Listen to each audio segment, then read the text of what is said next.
आपकी पार्टी पर वोटों का विभाजन करने का इल्जाम दोनों तरफ से लगता है। लगाइए ना, हम गोटियां खेलने के लिए तो आए नहीं है। राजनीतिक पार्टी होती काहे के लिए है?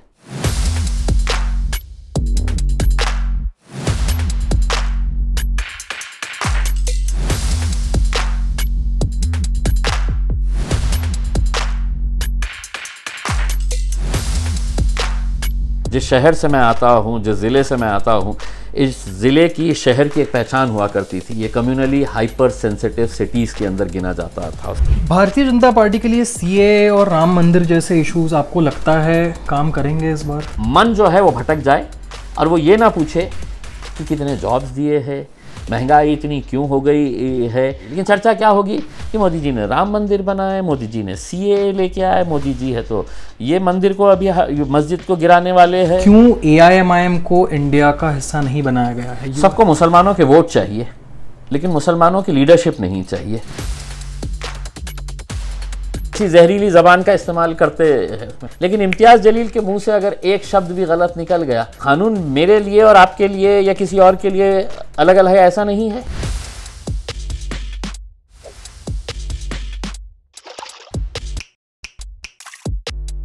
सर, क्विंट और क्विंट हिंदी में आपका स्वागत है और हमारे शो बड़ी बड़ी बातें पर आपका स्वागत है। व्हाट डज बड़ी बड़ी बातें mean to you in Indian politics? देखिए, हर 5 साल के बाद ये एक लोकतंत्र का सेलिब्रेशन होता है कि हमारा लोकतंत्र ज़िंदा है, हमारी डेमोक्रेसी ज़िंदा है। उसको दिखाने का, उसका जश्न मनाने का ये एक 5 साल के बाद एक फेस्टिवल आता है।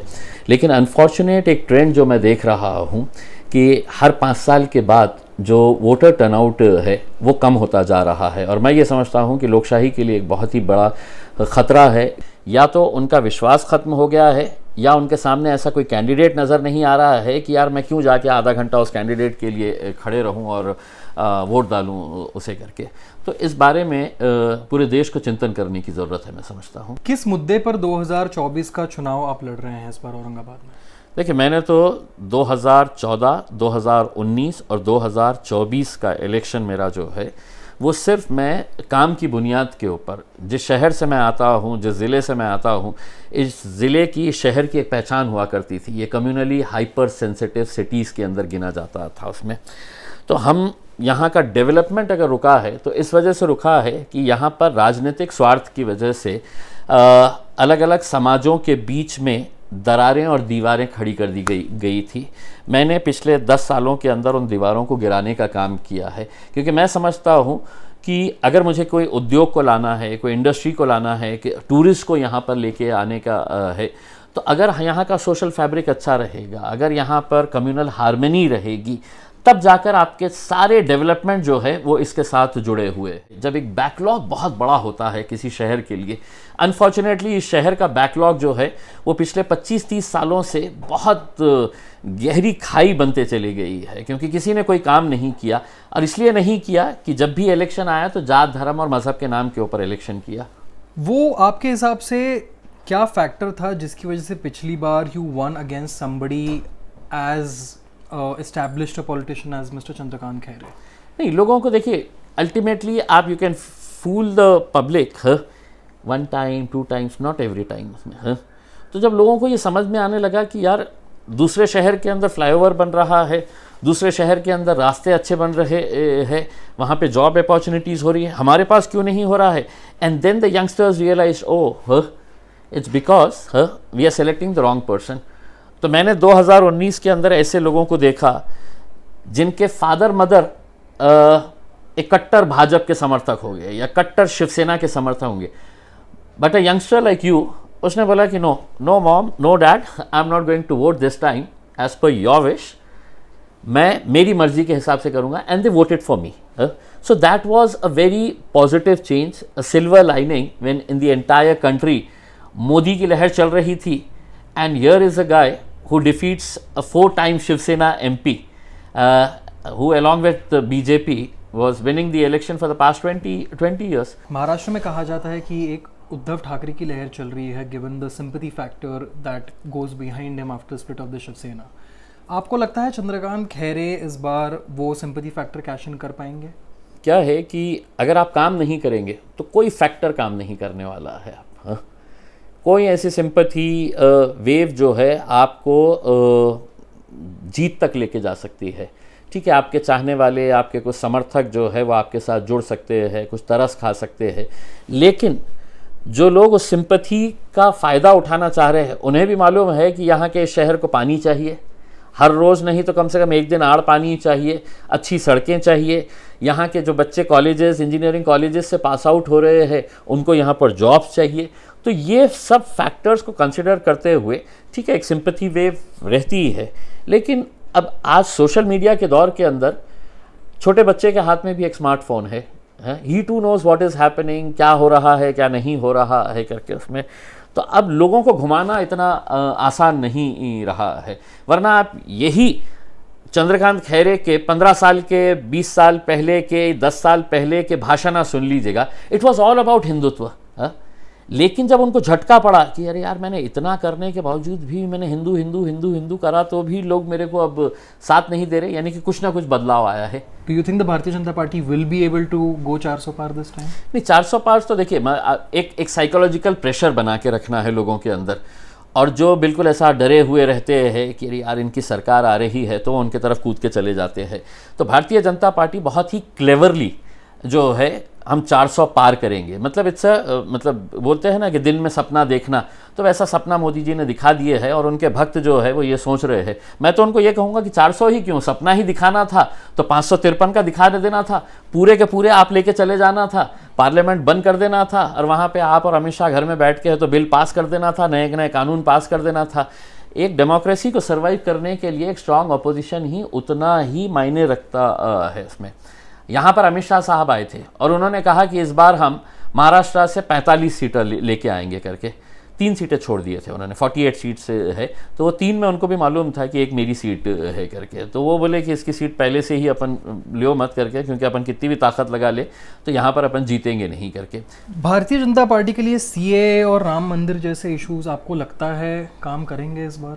देखिए कुछ लोग हैं, आपको एक उदाहरण देता हूँ मैं कि मैंने यहाँ पर एक भारतीय जनता पार्टी के एक नेता का एक स्मारक बनने वाला था, जिसके लिए सरकारी बहुत ही करोड़ों की ज़मीन है तो अलॉट की गई थी। मैंने उसका विरोध किया और विरोध करके ये बताया कि मैं बोला वहाँ पर स्मारक नहीं बनना चाहिए, वहाँ पर एक अस्पताल बनना चाहिए करके। तो मैंने हाई कोर्ट के अंदर एक PIL फाइल की, जनहित याचिका फाइल की, और हाई कोर्ट ने भी ये माना। आज वहाँ पर 400 बेड का गवर्नमेंट हॉस्पिटल बन रहा है। अब मैंने उनको ये कहा हूँ कि अब उस नेता का नाम जो है आप उस हॉस्पिटल को देते, मुझे कोई फ़र्क नहीं पड़ता है उसमें। लेकिन जब मैंने सोशल मीडिया के ऊपर ये डाला कि अब औरंगाबाद में आएगा 400 बेड का एक और हॉस्पिटल, तो उसमें इतने सारे भक्तों के कमेंट्स थे कि औरंगाबाद क्यों बोल रहा है, छत्रपति संभाजी नगर क्यों नहीं बोल रहा है, यानी कि उसको कोई लेना देना नहीं है। और ऐसा नहीं है कि सबसे पहले उस अस्पताल के अंदर भागने वाला, उसका इस्तेमाल करने वाला वही वो भक्त रहेगा, उसके परिवार वाले रहेंगे, लेकिन उसके जहन के अंदर ऐसा जहर घोल दिया गया है कि नहीं तुझे तो मतलब यही नॉन इश्यूज़ को इशू समझना पड़ेगा और उसी के पीछे तुझे भागना पड़ेगा। तो CAA हो जाए है, ये राम मंदिर का इशू हो जाए है, ये सब ने क्या बहुत ही कैलकुलेटेड तरीके से RSS BJP के पास एक ऐसी थिंक टैंक है कि कौन से टाइम के ऊपर हमको कौन सा इशू लेने का है करके। आप उत्तर प्रदेश का जब इलेक्शन आ रहा था, आपको याद होगा कि साउथ के अंदर उडुपी में एक लड़की ने नकाब पहनकर कॉलेज में गई थी, तो that was an issue in the Uttar Pradesh election. पूरे यूपी के अंदर चर्चा ये हो रही थी कि वो बच्ची ने नकाब पहन के जाना या नहीं जाना चाहिए। इलेक्शन ख़त्म हो गया, नकाब फिर से पहन के जाने लगी है बच्चियाँ, कोई इशू नहीं है इसके ऊपर। सो कौन से मुद्दे को कब उठाना और उसको कैसा कम्युनलाइज करना हमने कि लोगों का मन जो है वो भटक जाए और वो ये ना पूछे कि कितने जॉब्स दिए हैं, महंगाई इतनी क्यों हो गई है। लेकिन चर्चा क्या होगी कि मोदी जी ने राम मंदिर बनाए, मोदी जी ने CAA लेके आए, मोदी जी है तो ये मंदिर को अभी मस्जिद को गिराने वाले हैं, मस्जिद का ये करने वाले हैं, मुसलमानों के लिए और नया कानून लाने वाले हैं। क्यों AIMIM को इंडिया का हिस्सा नहीं बनाया गया है? You have voiced your opinion publicly on this matter before that AIMIM should be a part of the India block. देखिए क्या वजह आप देखेंगे कि अभी जितने भी 6-7 मेन पार्टीज़ है, सबको मुसलमानों के वोट चाहिए, लेकिन मुसलमानों की लीडरशिप नहीं चाहिए। उन्हें ऐसा लगता नहीं है कि साहब यहाँ पर उद्धव ठाकरे बैठेगा, यहाँ पर अशोक चौहान बैठेंगे, यहाँ पर शरद पवार साहब बैठेंगे, उधर देवेंद्र फडणवीस बैठेंगे, फिर एकनाथ शिंदे साहब बैठेंगे, ये सब यहाँ पे बैठेंगे। बहुत तुम्हारे लिए दरियाँ बिछा चुके हैं, तुम्हारे लिए कुर्सियाँ लाकर हमने तो कुर्सियाँ बिछाने का काम किए हैं। अब हम भी तुम्हारे बाजू बैठेंगे और तुम्हारे साथ जाकर विधानसभा और लोकसभा के अंदर बैठेंगे करके। तो यही वजह है उन्हें। कभी ये मुसलमानों को डराया जाता है कि देखो अगर हमको नहीं दिए तो कई इलेक्शन इन्होंने उसके ऊपर निकाले कि शिवसेना आ जाएगी, शिवसेना आ जाएगी। अब कहते हैं कि अगर हमको नहीं दिए तो भारतीय जनता पार्टी आ जाएगी करके। आधी कांग्रेस से ज़्यादा भारतीय जनता पार्टी के गोद में जाके बैठ चुकी है, आधी कांग्रेस। जो लोग हमको मतलब उंगलियां दिखाते थे, उदाहरण के तौर के ऊपर मैं नांदेड़ गया एक सभा के लिए, अशोक चौहान बोले कि देखो ये भारतीय जनता पार्टी के लिए मदद करने के लिए आए, खुद जाके उनके गोद में बैठ गए हैं। तो ऐसे कितने नेताओं के मैं नाम गिनाऊंगा उसमें, हाँ, जो हमारे ऊपर उंगलियां कसते थे। आज अगर कोई एक पार्टी है जो किसी को गिनी नहीं है कि हमने कहा कि हम हारो जीतो जो भी हो हम मजबूती के साथ खड़े रहेंगे करके, उसमें अब इन्हें समझ में आएगा उसमें कि हमारी ताकत क्या है करके। उसमें आपकी पार्टी पर वोटों का विभाजन करने का इल्ज़ाम दोनों तरफ से लगता है। लगाइए ना, हम गोटियां खेलने के लिए तो आए नहीं है। राजनीतिक पार्टी होती काहे के लिए है? राजनीतिक पार्टी जो है, क्या मेरी पार्टी सिर्फ इस काम के लिए है कि साहब रमज़ान चल रहे हैं, मैं आपको बुलाऊंगा, आपको टोपी पहनाऊंगा, आपको खजूर खिलाते हुए फ़ोटो खिंचाऊंगा, अखबार में लगाऊंगा और बस मुसलमान इसी अंदर खुश है कि देखो मैंने इनको खजूर खिलाया करके टोपी पहनाया। एक दिन टोपी पहनते हैं वो हमारी और 5 साल हमको टोपियाँ पहनाते फिरते हैं इसमें। तो आप ये समझ लीजिएगा आपको क्या इल्ज़ाम लगाने का है। एक हिंदू मुस्लिम डिवीजन और कम्युनलिज्म और पोलराइजेशन की आपने बात की। Maharashtra ranks the highest in terms of hate speeches and communal violence. हाँ, because it is being organised, sponsored and everything is being done by the government and the police. हाँ, तो क्या है, होना ही चाहिए ना भाई। अगर आप खुद है तो उसको ऑर्गेनाइज कर रहे हैं, उसको स्पॉन्सर कर रहे हैं, उसका पूरा इवेंट को है तो आप पब्लिसाइज कर रहे हैं, so what is the big deal उसमें? हाँ भाई, जिनके पास कुछ दिखाने के लिए नहीं होता है कि मैंने ये अच्छा काम किया है तो लेके आओ कोई तो भी बड़ करने वाले। हमारे शहर में भी बहुत आते हैं उसके अंदर, ऐसी जहरीली ज़बान का इस्तेमाल करते हैं उसमें। हाँ, और बस चलते रहता है उनका काम, कोई एक्शन नहीं, कोई ये नहीं है उसका। लेकिन इम्तियाज़ जलील के मुंह से अगर एक शब्द भी गलत निकल गया तो फ़ौरन इम्तियाज़ जलील नोटिस तुम्हारे ऊपर आ जाएगी उसमें। हाँ, तो कानून मेरे लिए और आपके लिए या किसी और के लिए अलग अलग है ऐसा नहीं है। आईपीसी मेरे पे भी लागू है, सीआरपीसी आप पे भी लागू है, इन पे भी लागू है, सब पे लागू है उसके अंदर। So why this discrimination? This discrimination is क्योंकि पुलिस भी आज एक ऐसे रोल के अंदर आ गई है कि वो भी भाजपा की कठपुतली हो चुकी है उसके अंदर। बताइए मुझे कितने आप हेट स्पीचेस के लिए है तो ये कर रहे हैं। सुप्रीम कोर्ट ने डायरेक्शंस बहुत स्ट्रिक्चर्स पास करने के बावजूद भी महाराष्ट्र के ताल्लुक से क्या रुका है? नहीं रुका है। यानी कि इसका मतलब क्या है? अरे सुप्रीम कोर्ट बोल रहा हूँगा, यहाँ पे तो हमारी हुकूमत है, हम बोलेंगे करके। और वही 6-8 लोग है इसके अंदर। हाँ? देश के लिए क्या मुद्दे हैं 2024 के चुनाव के लिए? बस देश को बचाना है सर, देश को बचाना है, उस गंदी राजनीति से बचाना है जो समाज के बीच में दरारें और बड़ी बड़ी दीवारें खड़ी कर रहे हैं करके। तो उस देश को हमें अगर बचाना है तो आज सभी देशवासियों के लिए बहुत बड़ी जिम्मेदारी हो जाती है कि हम अपने चुनाव का सही तरीके से इस्तेमाल करें। हुकूमत तो आ जाएगी लेकिन हम बहुत पीछे चले जाएंगे। अगर देश को आगे लेकर जाने का है तो बहुत समझदारी से इस बार वोट करने की ज़रूरत है। भारतीय जनता पार्टी ये इलेक्शन जीतने के लिए हर हथकंडा अपनाने वाली है, हर हथकंडा अपनाने वाली है उसमें। लेकिन एक बात ज़रूर बताना चाहूँगा उसमें, आप नोट करके रख लीजिएगा कि ये पूरी ताकत भी लगा ले तो 400 के बिल्कुल करीब में भी नहीं आने वाले है इसके अंदर।